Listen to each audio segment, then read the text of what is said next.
Live from the Business Radio X studio inside Renaissance Bank, the bank that specializes in understanding you. It's time for North Fulton Business Radio. And hello again, folks. It's John Ray here on North Fulton Business Radio. Thanks for being with us, and welcome to yet another edition. I think we're up to number 205 or something like that. But anyway, we're delighted you're with us. And we are coming to you virtually here in Alpharetta. We're not in Renaissance Bank right now, but we're coming to you virtually and continue to try to get the good word out on great business owners in our area. Folks, today you are connected more than ever, whether it's your friends, your family, or your life. Renaissance understands how you bank. They've got mobile banking services, and they've got offices where you can speak to real people with real answers. You cannot go in those offices right now without an appointment, so call ahead, get an appointment, but you can go through the drive-thru at any time. So check out Renaissance. You can go to renaissancebank.com for all the updates that they have for their 190 convenient locations throughout the South. So check them out. They're great folks. Renaissance Bank, understanding you, member FDIC. Now I want to welcome Paul Knowlton. Paul is the founder and attorney with Ubercounsel. Paul, welcome. John, good morning. What a pleasure to be here. Thanks for inviting me. Absolutely. It's great to have you here. You have got a fascinating background that I wish you would share some highlights with our audience. Well, thanks. I appreciate it. I will. I have the good fortune of starting out in the construction field as almost out of high school, and that led me to college later on and graduated as an engineer. Worked a good number of years in construction as a construction superintendent and project manager. Finally, wound up working with Georgia Pacific as a forensic engineer. Sort of think of construction CSI, something goes wrong. How does it get fixed? Or what went wrong and what do we do? Wound up meeting a lot of lawyers out there on the construction site when they're trying to figure out who to sue, right? And I thought, well, they got me outgunned and they got me outclassed. I need to go to law school to figure out what they know that I don't. And as I come to find out about midway through my first year at law school, they don't know more than I did. In fact, they were afraid of me. I was the construction expert, right? Sure. I'm in law school and I'm moving forward. I assumed I would go right into construction law because I know the business, I know the work. I've been in that world for some time now and been successful at it. But it turns out intellectual property was real hot in early 2000s, about the time the internet was so bubbling up. And everyone directed me over to intellectual property. So with an engineering background, I wound up graduating law school and working in intellectual property work. So patent, trademark, copyright, that kind of work. And I enjoy the law. I enjoy the law a lot. What was interesting, though, for me is as busy as I was as an attorney, I've got this passion for family. I've got passion for family in crisis. I have a passion for journeying with family and helping them get to the next spot. Because if anything is universal, it's family, right? Good, bad, or just difficult, whatever Sure. it looks like. Family is it for us. So I've had so much pro bono work, doing divorces, foreclosures, adoptions, immigration, you sort of name it, right?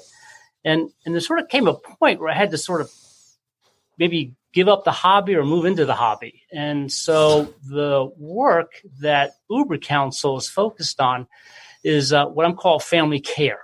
So family care, family law, the phrase family law is already kind of taken, right? As a sort of a nomenclature for divorce. Sure. Phrase came up with a long time ago to have a better phrase for families breaking apart. So family law is taken, but family care, how do we nurture families? How do we strengthen families? And how do we strengthen each other on the journey? Whether that is family. And then also so many of us are small business owners. those are extensions of us and our families. So I've brought all those skill sets together here in Ubercounsel. Now, one thing I left off is there on the journey, I wanted to develop soft skills, right? Like how to be a better or more empathetic problem solver. So I about 15 years into my practice, I started a Master of Divinity program here at Mercer University. And they've got this, I had no visions of going directly to ministry, but they have this pastoral care and counseling program. And there we took a lot of counseling, therapeutic counseling classes, active reflective listening, these ways to connect with people. And I want to do that because often my clients, I meet at times of crisis, right? I meet them when they're struggling to figure something out or just problem solve. But there's always emotion and feeling behind that. In law school, you're taught to put that in a separate box and set that aside. But really, that's what motivates our people, motivates us. Sure. So you need to figure out. I want to figure out how to work with that. So I think if you look at my resume, it's like, wow, when will this guy grow up, right? When will he stop? When will he settle down? But that's not the case. We're meant to grow. We're meant to mature and meant to just go further, right? Yeah, absolutely. Now, Paul, a lot there. I want to, I guess, dive into something you're pretty transparent about, which is your own background. And really how that informs how you look at what you do today, because you're admirably, awfully transparent about what led you to your to your journey. I am now, not used to be, but I am now. So I'm the oldest of 5 kids. Mom is an immigrant from Cuba. She arrived in the country decades ago. And Dad is a federally convicted felon. He that was his background. So we had a little bit of maybe a mismatch up there in their marriage. Unfortunately, Dad was he was dangerously handsome in a Don Draper kind of way, and Mom was she was very attractive. So I could see why they were attracted to each other, but they had a hard start getting going. The families didn't approve of the marriage, and they had 5 kids pretty quickly. So when our family ran into crisis, neither side of the family wanted to help out or decided they couldn't help out. And so we wound up in foster care, the 5 siblings. So I know that desperate and soul scorching crisis of family being torn apart. We were apart for about 10 years while the siblings were apart. We did come back home. We've got a wonderful story of restoration and redemption and family being reunited. And my siblings and I are as strong as, I'll use the air quotes, normal family, Right. And I'm absolutely proud of each one of them. And we've worked hard to bring our family back together again. Mm-hmm. And it is, we're enjoying family. I've got nieces and nephews. I've got a wonderful daughter myself. It's all has worked. Not without bumps in the road, not without mishaps. But when I meet with a client now, whether that's a family law client, if that's someone who wants some pastoral counseling, somebody who's in professional development or coaching, I don't know exactly where they are, but I got a pretty good feeling where they are, just having lived through these kinds of challenges. Yeah, that's awesome, and it's as we were talking about before we came on the air. It's people are looking for real stories that they can connect with, and you offer that, and that's really impactful, I think. So it's a story I've run from for years, John. You might understand. Sure, of course. Story of a family. You can look at it very critically as a family in failure. Why did this immigrant marry this convict? Don't they know better? What were they thinking? Why have 5 kids within 6 years. It's lots of reasons why I ought to not have done something. Mm-hmm. But when you realize that, we're all on journeys and we've all got some suffering that we've experienced, no matter who we are and how good it looks on the outside. I'm wearing a very nice suit right now. Things look very good from the outside. But it has been a journey that I was made aware that I need to share. And it really, I guess that was part of the divinity program there in seminary. People, when I opened up about this story in a pastoral care experience, people were just sort of, stunned silent. And for me, stunned silent as a kid was always rejection, right? You just needed to now be quiet and disappear. Mm-hmm. I think they were so surprised that I had that background that they really encouraged me to start being transparent about that. Spoke to my siblings and parents about being transparent about this experience and how it might benefit others, and they were supportive. So I've been less shy about hiding that story, and I found that it resonates with people who are somewhere in their journey struggling, and they can see that there's a better outcome on the other side often. Yeah, and there's an example in that you provide for all of us in whatever our wherever we are in our own journeys, but certainly for your clients in family law that, as you say, are going through very stressful, traumatic, heart-rending times. I think you said soul-scorching times. That's so appropriate, such an appropriate term. You provide quite an example because that's offering that up is healing in some way, right? I have found it to be healing, and I'd never make, of course, my clients' issues about me. Sure. It's when the time's appropriate, right? It's when you're counseling someone, it's time to take a little bit of a step forward, test the water, see if they're receptive to reaching out in an empathetic way. And I have counseled clients that were sure and determined that they were going to get a divorce, and years later they're still married because they just needed to work through what was their fear, why were they really at each other's throats. It probably had little to do with the relationship. It had more to do with outside stressors.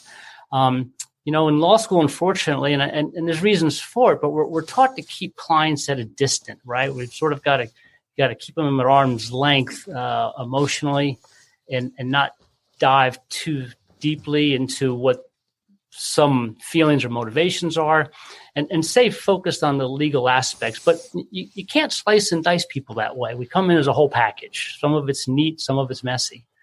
And so when a client recognizes that, your lawyer's been through some journeys too, and they can empathize, then they're willing to open up a little bit more. And what's neat about this is when they open up a little bit with their feelings, then, and here's a strategy I use, I connect feelings to needs and then needs to strategies. I don't start with strategies. So often we want to jump right to strategy. What's the solution? What I want this, I want that, I want the house. He can have the damn car. I don't care. Right. The strategy, but does the strategy really fit the need? No, the strategy is usually out of anger. If we drop back, figure out what's the feeling, connect the feeling with the need, then the need drives the strategy. And because that's healing, that's a healing approach. Otherwise, you're just paying lawyers to beat up on each other, which, even we get tired of doing after a while. So, wow, a lot there, but so let's go at this one way. Sure. I'm curious as to, was this a way you were engaging in your practice, your law practice, before you got your divinity degree, or did that really was that something that getting that, was that experience of going through that something that brought on this way of working with clients? I mean, how did that work for you? I very much stumbled in my early years, trying to connect with people in a way that was helpful. Always have been, fortunately, very successful on the legal practice side. So with results, building business, having clients always more satisfied, when they leave than when I met them. I think on the pro bono side early on, I was a little bit more clumsy. So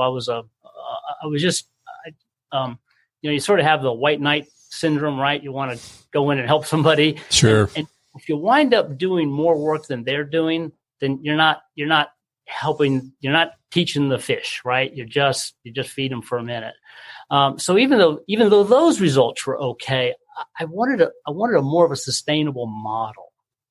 And that's why I started in this program, because it was, counseling was involved and getting upstream of the issues were involved. So the MDiv really helped me clarify how to contextualize somebody's feelings and how to lead those feelings towards solutions, helping them lead and find their own solution. So the program was wonderful. I wish, it's 3 years. It's full-time, 90 credit hours, just like law school. And in a way, it's a different kind of law, right? It's a different way of dealing with creative problem solving. So for me, the joy, the unexpected joy, has been able to integrate these two parts of me. So rather than keep them in separate categories, right, where I wear a lawyer hat one minute and a counselor hat the next minute, I want to bring these together because the client arrives as a whole person. They don't arrive in pieces. Sure. Right? Yeah. Mm-hmm. Yeah. So does that make sense?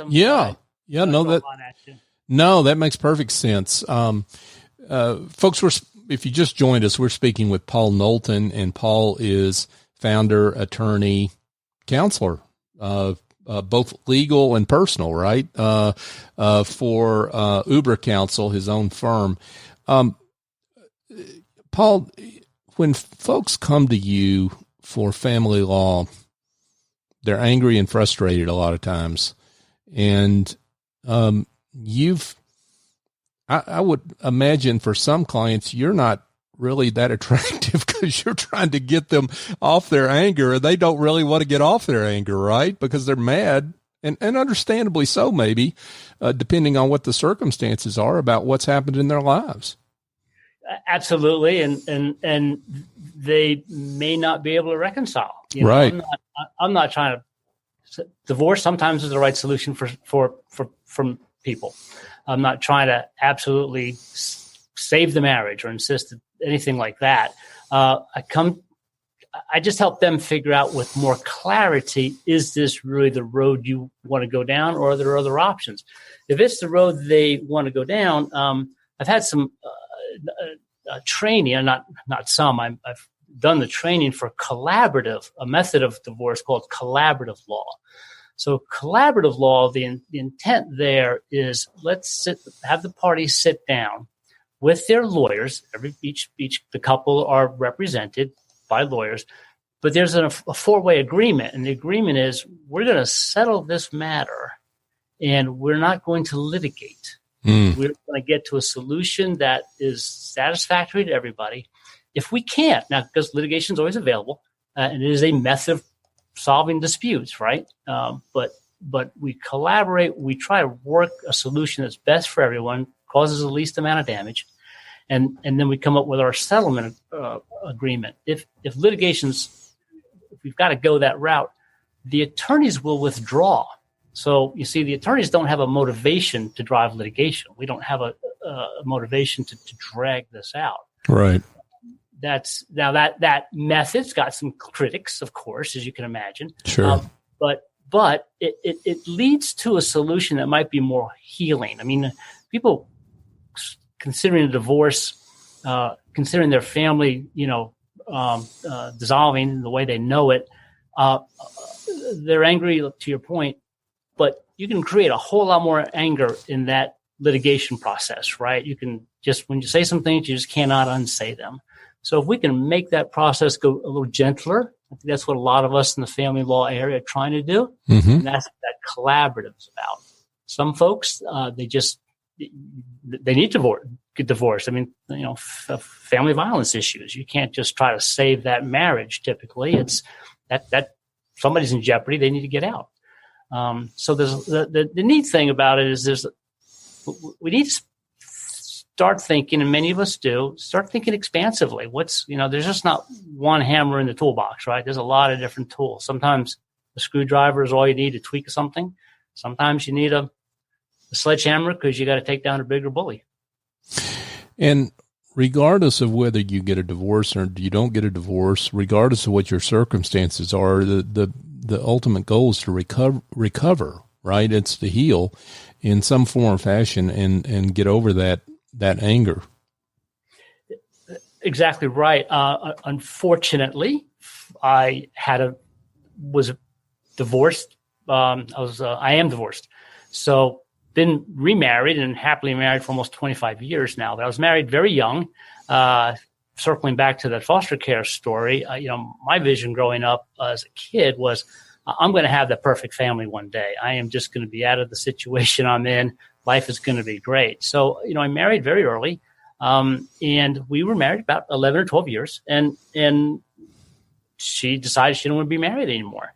So talk about my world doubly shattered. I have that experience of knowing what that's like, being divorced, and it takes some time, mentally, emotionally, financially, spiritually, to heal from that.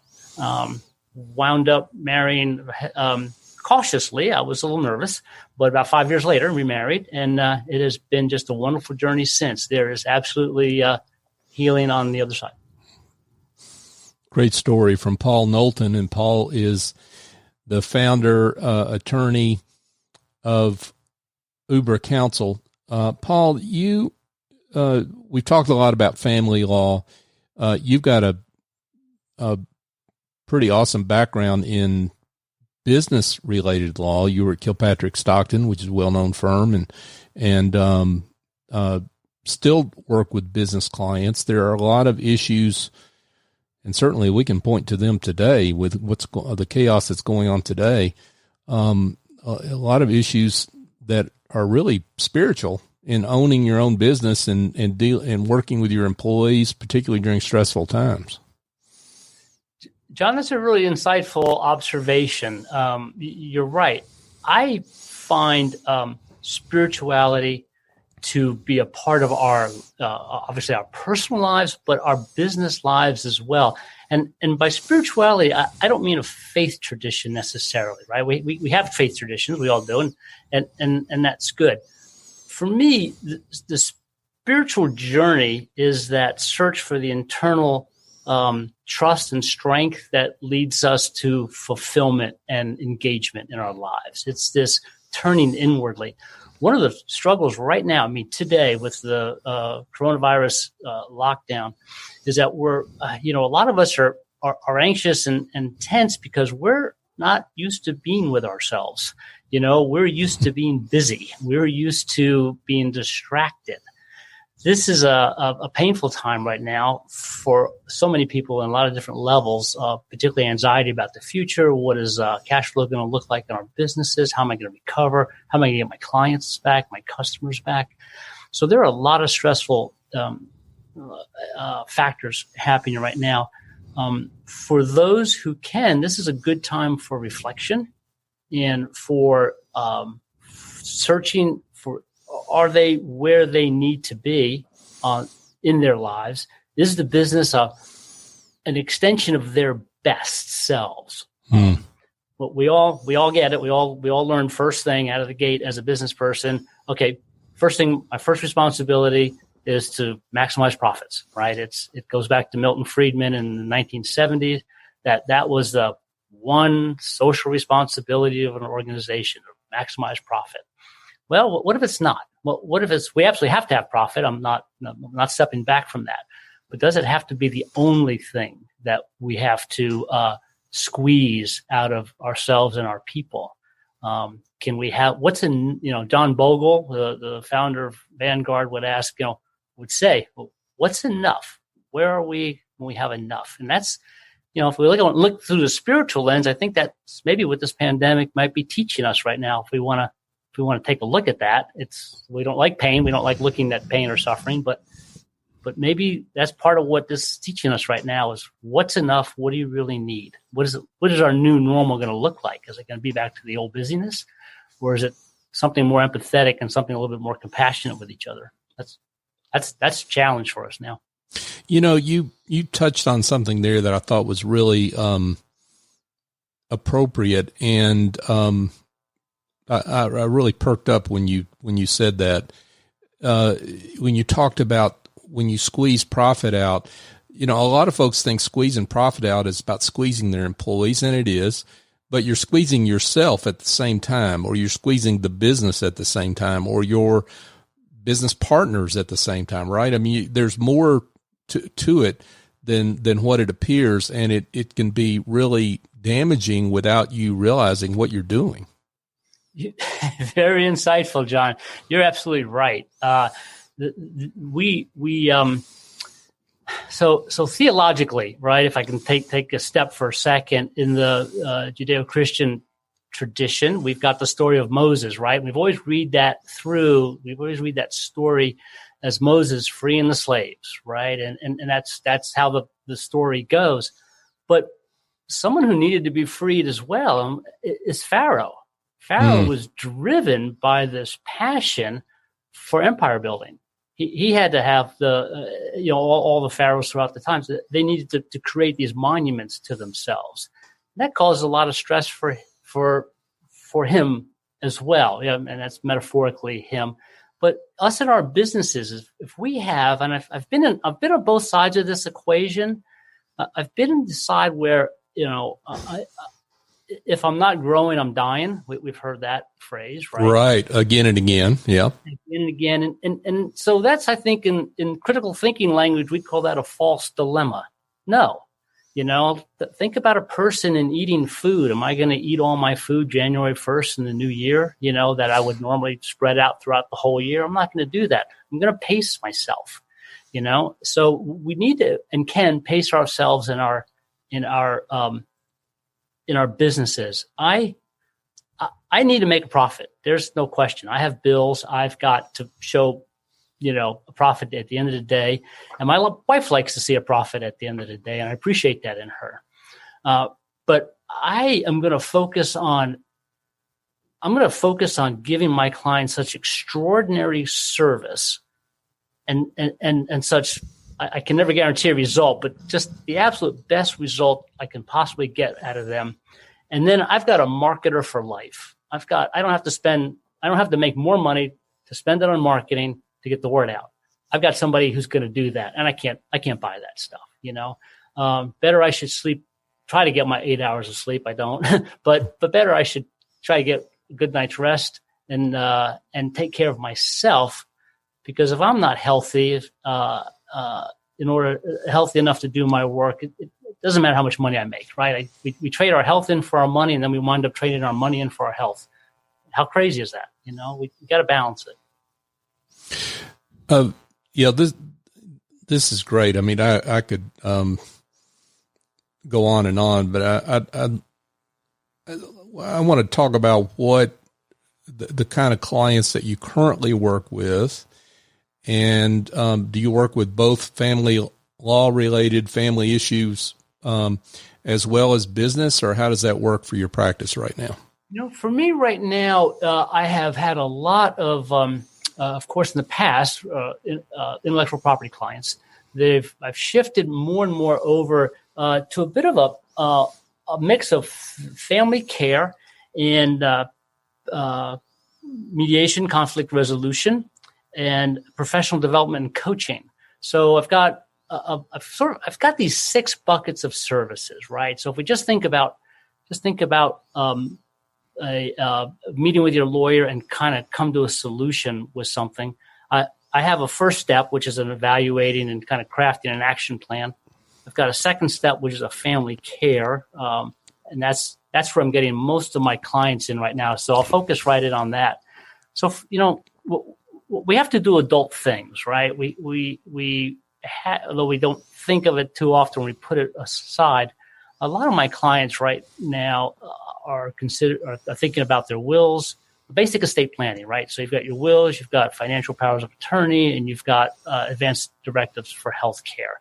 I've had a couple clients call up recently because of the pandemic and said, I've been thinking about this a long time. I need to get these papers in place. It's part of adulting, right? It's part of being adults. And some people will say, well, I don't have enough of an estate. Well, if you have about a $3,000 or $4,000 worth of estate, you need to have something to cover, to protect, to give direction about your estate. And you have a body. We need to, I'm sorry to be so quite obvious, but all of us could wind up unavailable in a medically induced coma, unavailable to respond to our own healthcare needs. We need advanced directives for that kind of work.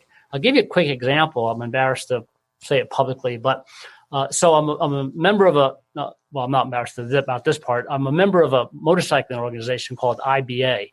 So entry into the club is a 1,000-mile ride in under 24 hours. Oh, wow. Within that organization, I'm considered an extreme rider, having documented more than 1,500 miles in under 24 hours. Wow. So I got a lot of time on two wheels. I enjoy two wheels.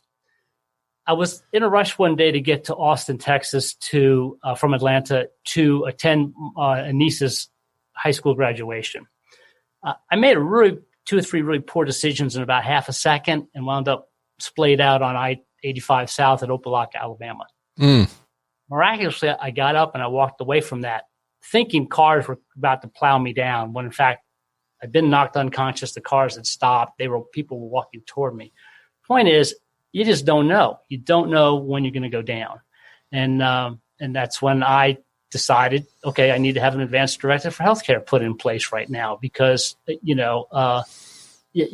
I was not available to take care of my own healthcare. As much as I love two wheels, I'll tell you too, I do a little different risk analysis now since I've had a couple friends be hit and killed on motorcycles, as I've just had to back away from them for a while. Right. Though my wife signed up for better or for worse, there's no reason I should, make it worse if I don't have to. But we're all in lives that are busy. I was on my roof yesterday morning fixing a roof leak. I'm at the very edge of the roof. I'm 2 stories up. I'm being cautious. I'm careful. I fixed the roof leak best I can tell, and I'm back down. Mm-hmm. But still, I know people who have slipped off the roofs and suddenly they're incapacitated, and they need these kinds of adult documents to help run their lives. So I've got folks doing a lot of that these days.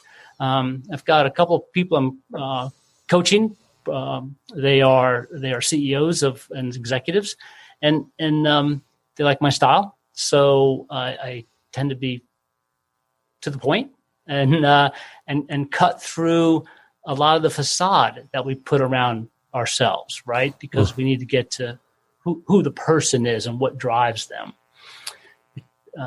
Those are work I'm enjoying now. The business clients right now are very concerned about insurance coverage, commitments to employees. How do they navigate the current crisis? I've got a friend who's really engaged in that work right now. He's focusing on that. So I'm co-counseling with him when any of my clients have those kinds of questions and concerns. Insurance questions will be coming up. These kinds of things will be popping up that aren't for those who that's not already happening. Sure. Yeah. And before we let you go, we do really need to speak to the current crisis we find ourselves in, here as we do this show on March 30th. We're obviously in an extraordinarily uncertain time that's causing stress on business owners, entrepreneurs with their business. It's also causing stress for families that are certainly cooped up together, that maybe things were easier to deal with when they weren't cooped up together like they are now under shelter in place. What advice do you give folks to make it through? We're talking about emotional intelligence right now, John, and it's I think that's where we start anyway, place to start. And one of the phrases is empathy, right? So we've got to be empathetic with each other. We need to understand what the what our stresses are and what our anxieties are. And a lot of people are talking about empathy right now. I'd like to push us to the next step. And the next step is compassion. So I can be empathetic. You can be empathetic with me. I can be empathetic with you about being cooped up, being tied up, being anxious about the business. But that's just me putting myself in your shoes, you putting yourself in my shoes. And then we want to be kind to each other for sure, right? So there's that aspect. But the next level is compassion. We need to now take action behind that empathy. How can we help and journey with each other through this? We need to be patient. We need to show that concern and compassion for each other. That's what I would advise us to do as much as possible. My wife and I are working at home. Her office is right next door to my office, and she is on the phone quite a bit. I may have mentioned to you that she's actually at CDC. So her phones are literally, burning up. Right. And she's on the phones from morning to late. I am in the room next door writing documents, and I've got my big earmuffs on, my gun earmuffs on, and it's the ones that you'll see the mechanics waving the planes in, at the airport. These things are huge because I got to drown out that noise. I've got to be compassionate with what she's dealing with right now. I can't tell her to lower her voice, right? Right. It's this learning to work with each other. We will get through this. We absolutely will. I think for many of us, I think we'll be in a better place. Maybe we'll be reconnected with family. That's the thing to look for right now. I think how can we use this place to reconnect with family? How can we use this place to reconnect with our better businesses going forward? And what do we want our better businesses to look like? I think extensions of our better selves. Wow, this has been great, Paul. I would love to keep going, but we've got to let you get back to the folks you work with. And if there's any one out there that has heard something that resonates with them and they'd like to get in touch, how would they get in touch with you? Thanks, John. So my website domain is Ubercounsel.com, one word, and that's UberCounsel.com, Ubercounsel. And I'll be glad to give my phone number out. It's 404-245-0957. That contact information is on my website. Also have a LinkedIn profile. Invite your listeners to connect with me. We need to build our networks and be there for each other, right? Wherever the right resources are, like you are. I appreciate and honor the fact that you've got this great work that you're doing, John. Thank you for being a voice for all of us. Well, thank you, Paul, and thank you for being on. It's been great to have you. So thanks again. Take care. Folks, if you need help curing the headaches of administrative tasks, bookkeeping, marketing, presentations, maybe you've got any really administrative issue that you need to get off your plate, well, go engage a smart and reliable office angel. They're not a temp agency or a placement firm. Office Angels matches your business support needs with angels who have the talent and experience necessary to fly in and help you maintain and grow your business. It's your terms, your timeline. They lend a hand when needed, and then they fly off when that job is done. They've always worked virtually, folks, so check them out, officeangels.us. Call Chief Executive Angel Essie Escobedo at 770-442-9246 to learn more. Folks, just a reminder that you can find our shows on all the major podcast platforms. That would include Apple, Stitcher, TuneIn, Spotify, Overcast, iHeartRadio. Do I need to keep going? we are on all the major podcast apps. And so check us out there. North Fulton Business Radio is where you can search for us there. We'd love it if you'd subscribe to our shows and like us and support the work that we do to try to get the good word out for great business owners like Paul and that are doing great work out there. We're also on social media, of course, LinkedIn, Twitter, and Facebook, North Fulton BRX. So for my guest, Paul Knowlton, I'm John Ray. Join us next time here on North Fulton Business Radio.